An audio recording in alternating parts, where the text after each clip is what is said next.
The cargo freighter Resilience shuddered as it dropped out of hyperspace above the desolate world of Kepler 438b. Captain Lisa Rodriguez checked her navigation console twice, then a third time, hoping the coordinates were wrong. But the numbers didn't lie.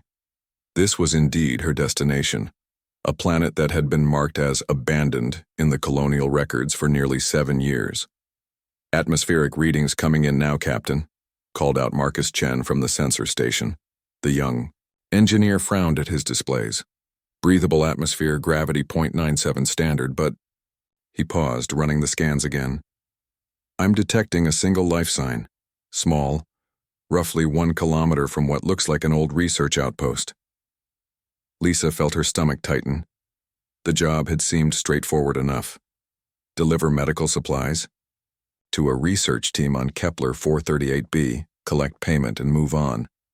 But abandoned worlds didn't have research teams, and they certainly didn't send desperate messages requesting emergency medical supplies with offers to pay triple the standard rate.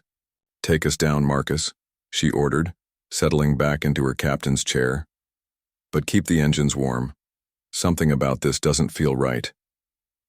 The Resilience descended through wispy clouds toward a landscape of rust-colored hills and sparse vegetation. The research outpost came into view, a cluster of prefabricated buildings that had seen better days. Solar panels hung at odd angles, and several structures showed signs of hasty repairs using salvaged materials. As they landed in the clearing beside the outpost, Lisa could see a small figure emerge from the largest building. Through the viewport, she made out what appeared to be a child, but not a human child. The being stood barely 4 feet tall, with pale blue skin and large dark eyes that seemed too old for such a small face. Delicate antennae twitched nervously atop the creature's head as it watched their ship. "That's a Zolanian," Marcus breathed, recognizing the species. "But what's a Zolanian child doing alone on an abandoned world?" Lisa was already moving toward the airlock, her medical training overriding her caution. Whatever was happening here, that child needed help. "Stay with the ship, Marcus. Monitor communications and be ready to lift off if I signal." The thin air carried unfamiliar scents as Lisa stepped onto the planet's surface. The Zolanian child, she could see now it was a female based on the species' distinctive facial markings, approached slowly, her large eyes filled with a mixture of hope and fear. "You came," the child said in accented standard, her voice barely above a whisper. "I sent the message, but I wasn't sure. Are you the medic?" Lisa knelt down to bring herself to the child's eye level. Up close, she could see the signs of malnutrition and exhaustion that spoke of months, perhaps years, of struggling alone. "Yes, I'm a medic. My name is Lisa. What's yours?" "Zara," the child replied, her antennae drooping slightly. "Zara Nel Thisia, daughter of research leader Thisia Marzelkon and engineer Zelkon Tulmaris." The formal introduction, delivered with practiced precision despite the child's obvious exhaustion, made Lisa's heart clench. "Where are your parents, Zara?" The child's large eyes welled with tears, but she maintained her composure with a dignity that would have impressed seasoned diplomats. "They left for the capital city when the evacuation order came. They said they would come back for me once. They secured transport for our research data. That was..." She paused, calculating. 2,137 days ago.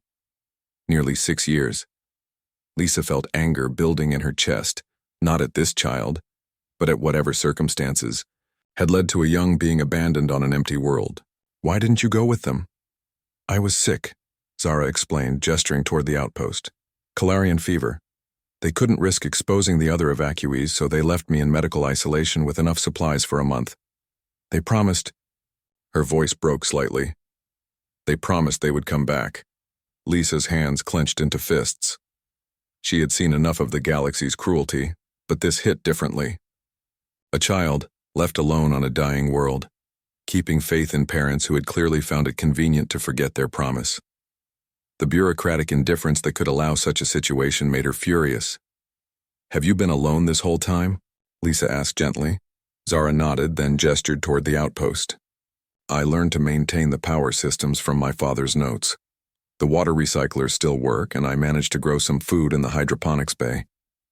I've been sending distress signals every few months, but... She shrugged with heartbreaking acceptance. No one ever came, until now. Lisa stood up, her decision made. Zara, I want you to know something very important. Your parents should have come back for you. What happened to you wasn't right, and it wasn't your fault. The child's antennae perked up slightly, confusion evident in her expression. But they said, I don't care what they said. Lisa's voice carried the authority of someone accustomed to command, but also the warmth of genuine care. No parent should abandon their child, no matter the circumstances. You deserved better than this. For the first time in their conversation, Zara's carefully maintained composure cracked. Tears flowed freely down her blue-tinged cheeks as years of suppressed pain and abandonment finally found release. Lisa gathered the small alien child into her arms, feeling the tiny body shake with sobs. It's okay, Lisa whispered, stroking the child's antennae gently. You're not alone anymore. I'm going to take care of you now. But the medical supplies, Zara managed between sobs. I promise to pay you for... Keep your payment, Lisa said firmly. Consider the supplies a gift.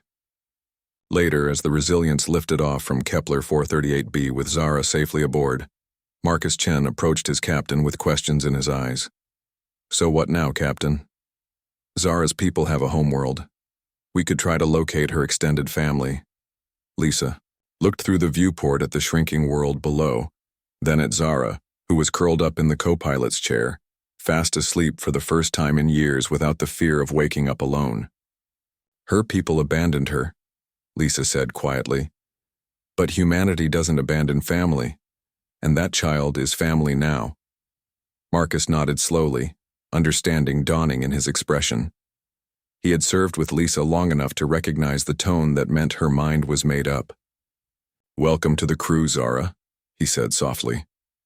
As the stars shifted around them and the ship jumped to hyperspace, Lisa made a mental note to update the ship's registry. The Resilience now carried a crew of 3, and somewhere in the galaxy, a little blue girl with antennae would never have to wait for someone to keep their promise again. The galaxy might be vast and often cruel, but humans had always excelled at one thing, choosing who to call family, regardless of species, origin, or blood. And Lisa Rodriguez had just made the easiest choice of her life.